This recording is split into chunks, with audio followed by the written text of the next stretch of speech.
podcast kan.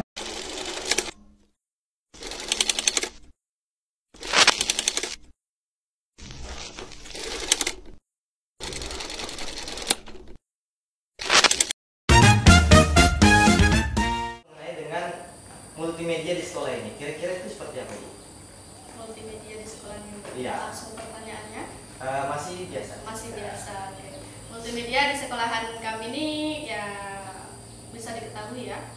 Sekolahan kami ini baru 2 tahun berjalan dan baru ada kelas 1 sama kelas 2. Oh, baru kelas kelas 7 1 sama sama kelas 8. Oh, baru SMP, Bu ya. SMP baru sampai kelas 2. Kita belum ada menamatkan. Biasanya kan sekolah-sekolah lain tahun ini dia menamatkan Iya, ya. menamatkan biasanya ya. Ada acara pisahan, wisudanya. ada wisuda. Cuman kita saat untuk sekarang ini masih santai gitu ibaratnya, belum terlalu berbeban. Dan untuk multimedia kita bisa diketahui lah ya, karena kita masih awal, masih ibaratnya tuh sekolahan yang masih baru merangkak. Untuk multimedia kita kurang, belum sepenuhnya ada. Cuman ada beberapa seperti ya Infokus ya, Infokus sudah tersedia, sudah ya? ada. Tapi kan seharusnya kan setiap sekolahan ada satu. Kalau Iya. sekolahan-sekolahan yang apa namanya, sekolahan-sekolahan yang bagus gitu kan, yang udah maju, karena kita masih awal, jadi Infokus satu itu untuk dua lokal. untuk gurunya ketika rapat, untuk ya semuanya kita Satu Infokus, satu Iya. fungsi, Bu ya. Ya, iya, iya. multifungsi. Gimana sih guru itu menggunakan multimedia dalam memfasilitasi pemahaman siswa itu seperti apa sih? Menggunakan multimedia dalam memfasilitasi siswa Iya, memfasilitasi pemahamannya itu. pemahamannya. Untuk itu sih biasanya kami Infokus hanya ada satu, laptop pun kita kadang juga ganti-gantian sama guru yang lain. Jadi untuk memfasilitasi siswa itu gimana ya, kurang. Jadi mereka seharusnya pengennya kan kayak tiap hari gitu, kami itu maunya menggunakan multimedia. Ustazah, saya hari ini mau menggunakan ini multimedia, tapi karena kita keterbatasan itu tadi multimedianya, jadi tidak setiap hari kita menggunakan. Setiap hari berarti kan, karena tadi kan terbatas gitu ya. Terbatas. Jadi bisa kadang seminggu sekali dalam satu mata pelajarannya ya, bisa 2 minggu sekali kayak gitu. Seperti itu. Oh, seperti itu. Nah, jadi kan tadi menggunakan Infokus. Nah, apakah ada video atau apa segala macam untuk mendukung pembelajaran gitu, Bu? Oh, kalau itu biasanya di bidang mata pelajaran yang masing-masing ya. Kalau saya kebetulan saya pegang PAI, saya pegang seni budaya juga. Jadi untuk PA ini biasanya tidak seberapa menggunakan multimedia karena dia lebih ke praktek. Oh, praktek. Jadi misalkan kalau ada sholat, ada ya kayak kita tunjukkan cara sholat kan bisa sholat. ditunjukkan pakai video. Tapi kan kita lebih bisa, bukan sombong ya.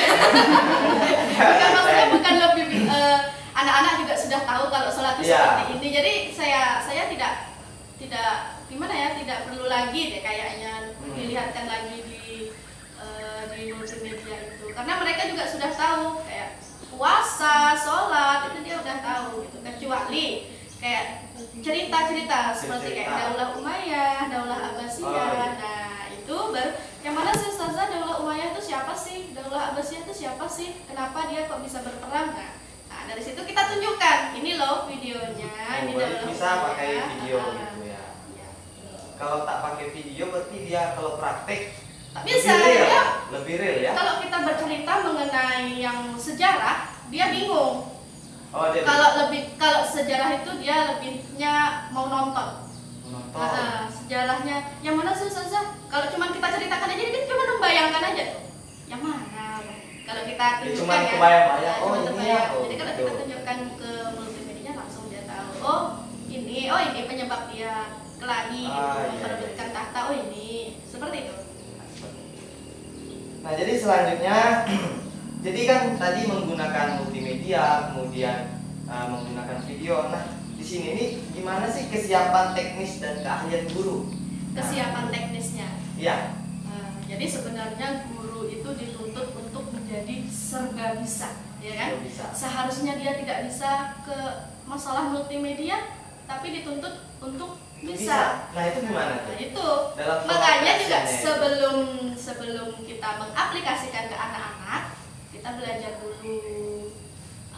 Kita bahkan kayak membuat apa ya, PowerPoint atau apa, kita belajar dulu. Kita kalau dalam seni budaya ini, maaf ya melenceng ke seni budaya ya, apa sih itu seni, misalkan seni modern, kontemporer itu apa, seperti apa, kita belajar tuh terlebih dahulu.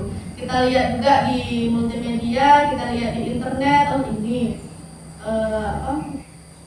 apa namanya itu, seni modern tuh seperti ini, gambarnya tuh ini. Setelah itu kita kasihlah ke anak-anak, kita kasih tahu gitu. Kasih tahu. Bisa dari YouTube ya kan? Dari YouTube berarti ya. Nah. Tidak dari YouTube sih, itu lebih ke internet sih. Kalau saya sih yang kayak gitu ke internet. Kita kasih tahu nanti karena kita laptop juga itu gantian sama yang lain kan, jadi kita print gitu gambar-gambar tuh. Ini loh sebenarnya yang seni modern tuh yang kayak ini, gambarnya tuh seperti ini. Seni yang kontemporer tuh seperti ini, yang tradisional tuh seperti ini. Itu kalau dalam seni budaya.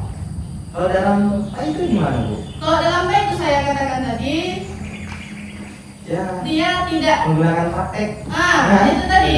Karena kalau Pak itu dia jarang sekali menggunakan multimedia. Jarang sekali dia menggunakan multimedia. Kalau dalam ya saya carikan, misalkan kalau anak-anak tuh mau lihat mana daulah Umayyah, daulah Abbasiyah itu seperti apa, yang mana, jadi kita lihatnya di YouTube. Oh di YouTube. Menggunakan fokus, nobar bareng-bareng pasang di kelas Bu ya. Iya. Oke, selanjutnya mungkin akan dilanjutkan sama teman saya. Ya. Saksikan terus podcast kan. Baik Bu, saya akan melanjutkan pertanyaan selanjutnya. Yang mana tadi sudah ditanyakan oleh saudara kami, Ibu Yusril Mahendra. Di sini kami akan melanjutkan pertanyaan selanjutnya, ya. Nah, di dalam sekolahan itu apakah sudah memiliki yang namanya perangkat keras, baik itu yang online ataupun yang offline? Gimana? Dalam fasilitas ini ya, SMP Mahatafiyatul Quran. Jadi untuk perangkat keras kami sudah ada. Sudah saya katakan ada, cuman belum ada lebih gitu. Hanya ada satu perangkat keras kami ya, proyektor. Infokus itu proyektor ya? Ya, fokus. Infokus sama proyektor sama nggak sih? Sama aja sebenarnya. Beda bahasanya kan ya. Oke, proyektor kayak laptop itu ada, cuman belum banyak, belum memadai gitu. Seharusnya kan kalau di sekolah-sekolahan yang sudah maju, yang sudah lama berdiri, dia biasanya setiap anak ketika mata pelajaran apa namanya itu TIK, nah itu dia megang laptop masing-masing gitu kan. Kalau kita belum ada. Jadi ketika ada pelajaran PD Informatika itu kita hanya menggunakan satu laptop dan satu proyektor tadi. Jadi belum begitu. Kalau menurut saya sih sejauh ini ya sudah belum, gimana ya? Gimana? Ayo. Itu kan biasanya tuh ya di dalam menggunakan proyektor itu biasanya ada memiliki hambatan ya? Oh, hambatannya tuh maksudnya seperti apa? Seperti misalnya listriknya tidak memadai atau gimana wifi. Oh ya, hambatannya kita biasanya kalau di proyektor tuh ada apa sih yang putih tuh langsung tuh? Apanya namanya? Layar. Nah, layar itu kita belum punya itu. Jadi ketika kita menggunakan proyektor langsung kita tembak ke langsung ke dinding atau ke papan tulis gitu ya? Atau ke papan tulis. Itulah hambatan-hambatan kita. Kadang pencahayaan tuh mengganggu kita juga karena sekolahan kami kan jendelanya tuh kayak langsung apa namanya? Keluar ke itu luas gitu. Jadi pencahayaannya terlalu terang. Jadi anak-anak tuh kayak nggak apa namanya, nggak puas gitu. Kecuali kalau pas malam tuh mereka biasa di sini gitu ya. Kalau pas sekolah dia kurang puas gitu. lanjut. Berarti Fokus banget ini. berarti Bu ya, seperti multimedia seperti proyektor, komputer itu sudah tersedia. Sudah tersedia. Sekolah. Cuman belum ya kita masih seadanya aja. Adanya satu ya kita gunakan itu. Belum ada lebih. Cuman satu kita manfaatkan. Itu pun untuk sama-sama. Untuk guru rapat kadang, untuk gua lokal. Kira-kira sejauh mana menurut Ibu guru di sini memfasilitasi dalam menggunakan proses pembelajaran menggunakan multimedia itu sejauh mana kira-kira? Sejauh mana?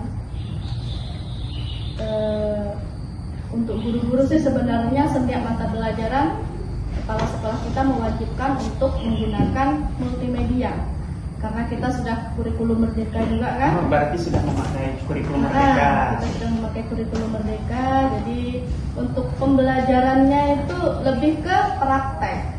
Jadi kalau zaman dulu kan sebelum kurikulum merdeka itu guru hanya menceritakan sampai berbuih kan ya, sebelum adanya multimedia. Jadi anak tuh kadang mendengarkan, kadang tidak. Tapi ketika kita menggunakan multimedia anak tuh semangat gitu. Aktif jadinya Bu ya. Jadi sejauh mana saat ini ya semua guru memang sudah menggunakan multimedia. Kita ganti-gantian. Nanti minggu ini guru ini yang menggunakan multimedia, hari minggu ini guru ini ya. Berarti yang menggunakan multimedia ini sudah semua kelas, Bu? Dua kelas memang sudah menggunakan multimedia dan semua guru memang sudah diwajibkan menggunakan multimedia. Ya, di sini saya akan melanjutkan pertanyaan dari kawan kami tadi. Baik, langsung saja Bu ya. Jadi Bu, jenis multimedia apa yang sering digunakan oleh Ibu sendiri? Untuk saya, multimedia yang sering saya gunakan ya Infocus, laptop, gitu aja sih. Itu aja. Untuk nonton, ngelihat ke anak-anak kan, ini loh yang sebenarnya yang saya katakan tadi, Bani Umayyah, Bani Abbasiyah, dari ini loh dia berperang untuk ini loh sepeda.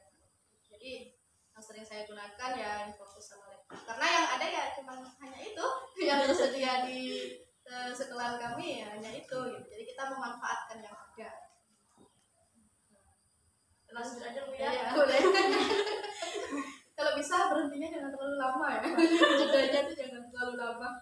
Ya, Bu. Jadi di sekolahan ini apakah ada terdapat multimedia interaktif? Multimedia interaktif ada. Baru aja beberapa minggu yang lalu kita menggunakan untuk lomba cerdas cermat. Nah, kita menggunakan multimedia interaktif itu seperti ini. Yang kita gunakan kemarin sih kayak quizzes, word wall itu kita menggunakan. Tapi di luar dari lomba itu kita menggunakan mungkin guru-guru yang lain menggunakan kayak PowerPoint itu sering. Kalau Ibu sendiri tadi berarti menggunakan kayak quizzes gitu ya?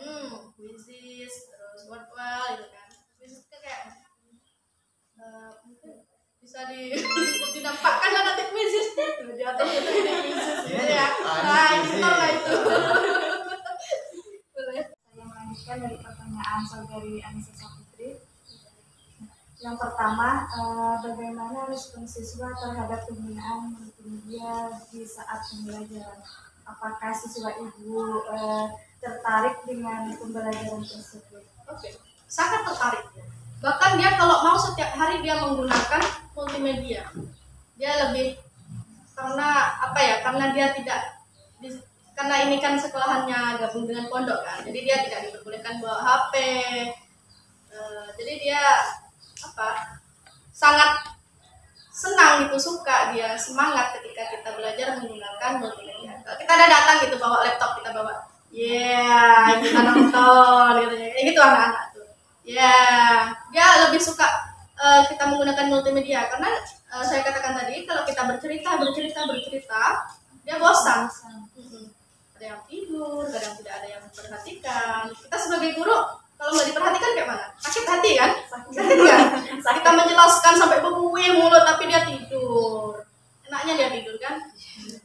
Itu seperti itu. berapa efektif penggunaan multimedia dalam meningkatkan partisipasi dari dan pemahaman siswa. Sangat efektif. Sangat efektif. Jadi itu tadi saya katakan. Sebenarnya menggunakan multimedia efektif. Tidak menggunakan multimedia efektif juga. Cuman dia lebih efektif menggunakan multimedia. Gitu. Jadi dia tahu kan, oh itu toh yang namanya ini, oh gini toh cara menggunakan ini, gitu. Kalau kita tidak menggunakan multimedia kan cuma kita bilangkan, kita praktekkan, dia tak paham. Kalau kita tunjukkan dalam video misalkan, kita tunjukkan di video, gini cara membatik misalkan, begini cara kita menggunakan cara mengkafani mayat misalkan, kayak gitu kan, seperti itu sih. Baiklah Bu, saya ingin langsung aja Bu ya. Langsung aja. Jadi Kita pakai embel-embel apa gitu dulu ya. ya, langsung aja. Kalau langsung aja tuh kayak berkesan terlalu tegang jadi. Ya. Jadi yang ingin saya tanyakan itu Bu, apakah seorang guru tersebut memiliki tantangan Bu dalam mengimplementasikan multimedia di sekolah tersebut? Misalnya contoh itu seperti kendala listrik sering padam itu tantangannya, ataupun yang lain-lain gitu. Untuk tantangan ya. Ini perasaan pertanyaannya kayak kembali ke Iya, atas lagi ya. ke atas.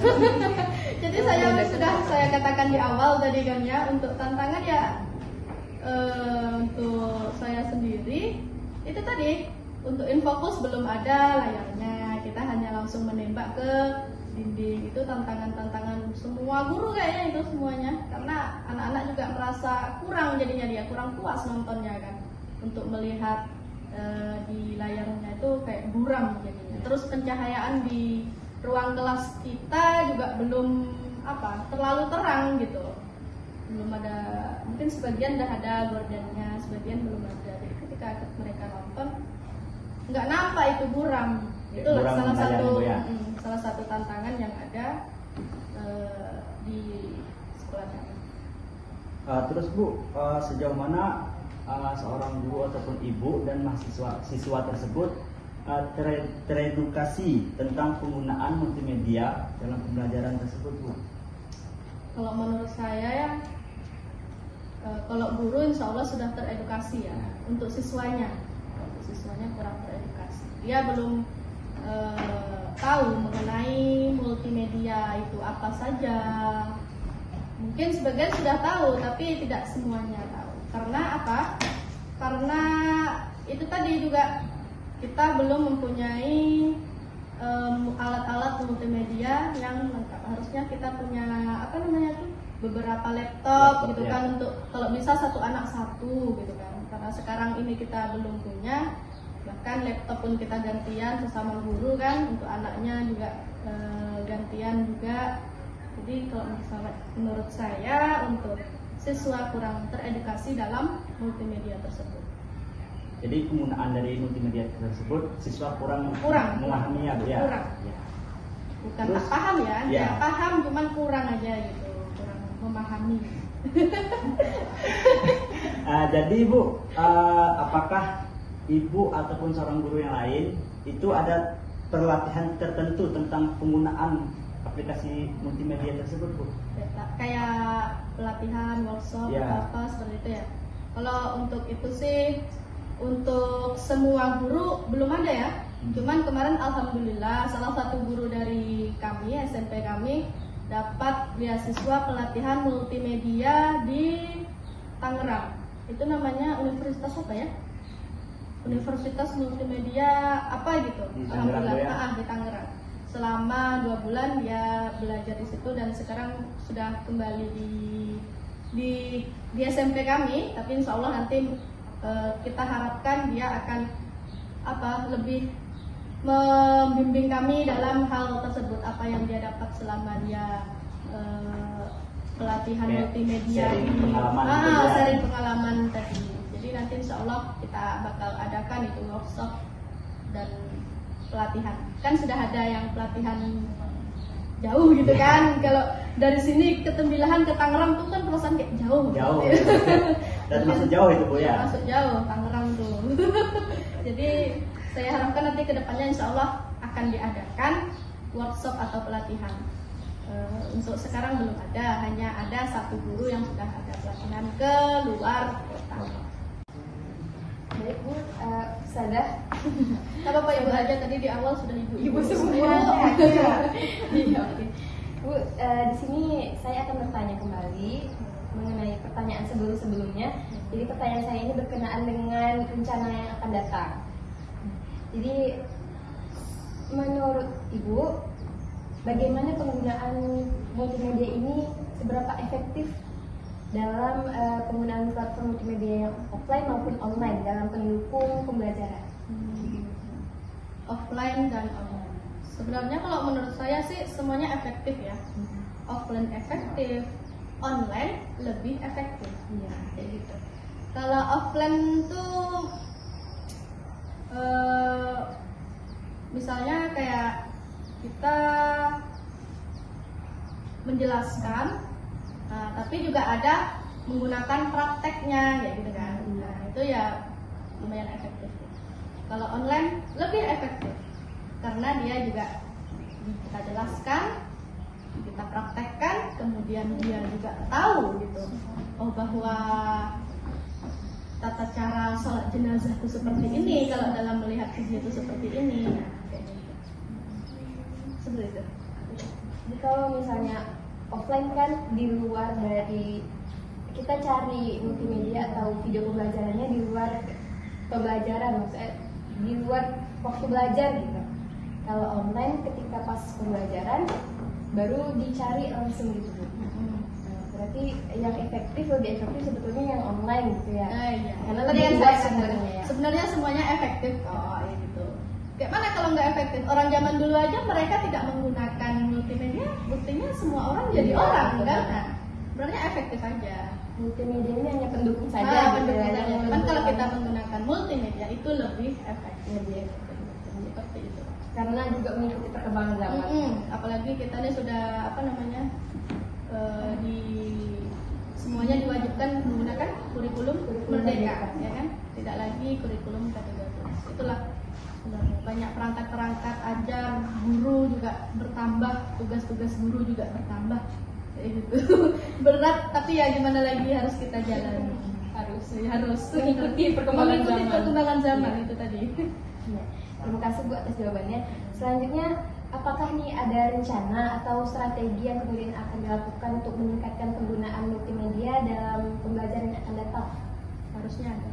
Banyak harapan-harapan kami untuk sekolahan kami ini, masalah multimedia kayak ya itu tadi, kayak fokus harus ada, setiap kelas harus ada, setiap anak punya Chromebook atau punya laptop masing-masing. Jadi ketika kita ujian yang berbasis komputer itu KNBK, jadi kalau bisa kita tidak numpang gitu kan, Punya sendiri. sudah punya sendiri. Ini kan karena belum ada, otomatis nanti kalau belum ada alatnya bisa jadi kita numpang ke sekolah lain. Cuman kalau sudah ada alatnya kita bisa sendiri gitu, tak perlu lagi kita numpang. Harapannya agar bisa lebih mandiri lagi. Agar lebih bisa mandiri. Oke. Kemudian bagaimana tingkat dukungan dari pihak sekolah dan manajemennya terhadap penggunaan multimedia dalam pembelajaran? Sangat sangat didukung sama kepala sekolah. Bahkan kepala sekolah itulah tadi mewajibkan semua guru wajib memahami mengenai multimedia. Oke, baik, pertanyaan terakhir Bu. Jadi bagaimana ketersediaan konten multimedia yang sesuai dengan kurikulum khusus untuk materi pembelajaran agama Islam PAI? Untuk PAI ya, berarti khusus untuk PAI. Sudah saya katakan di awal bahwa kalau untuk PAI mata pelajaran saya sendiri, saya memang jarang menggunakan multimedia tersebut. Kecuali materinya seperti kayak materi yang sejarah, nah itu saya menggunakan multimedia. Cuman kalau materi-materi kayak tentang puasa, zakat, nah itu saya belum menggunakan multimedia karena menurut saya untuk itu saya menggunakan multimedia kayak nonton kayak gitu. Jadi supaya mereka tahu gitu kan. Cuman kalau sejarah tuh kalau kita dongengkan, kita bicarakan, kita bercerita, mereka cuman kayak gini aja. Mungkin dia membayangkan, tapi tidak terbayang mungkin. Nah, jadi ngantuk juga, berasa didongengin kan. Iya. Jadi ketika kita menggunakan multimedia pas sejarah, itu dia paham. Oh ini toh Daulah Abbasiyah, oh ini toh yang namanya Umayyah. Oh karena ini mereka berperang, merebutkan kekuasaan, memperebutkan kepemimpinan, seperti itu. Ya, jadi ketersediaan yang ada seperti itu ya. Terima kasih kepada Ibu Raisatul Mufaroha SAG yang telah bersedia meluangkan waktunya untuk kami ajak berbincang di podcast ini. Ya, luar biasa ya teman-teman, karena kita ketahui sama-sama SMP Ma'had Tahfiz Hayatul Quran ini baru berdiri 2 tahun. Tetapi penggunaan multimedianya selalu diusahakan untuk diterapkan di ketika pembelajaran. Nah, walaupun memang ada keterbatasan yang memang tidak dapat kita hindari, tantangan-tantangan yang tidak dapat kita hindari karena memang masih berjalan baru 2 tahun, tapi sudah luar biasa sekali ya. Tepuk tangan dulu untuk Terima kasih. Ya, terima kasih Ibu atas waktunya. Sekian dari kelompok 1. Kami pamit undur diri. Wabillahi taufiq wal hidayah. Wassalamualaikum warahmatullahi wabarakatuh. Sadarkah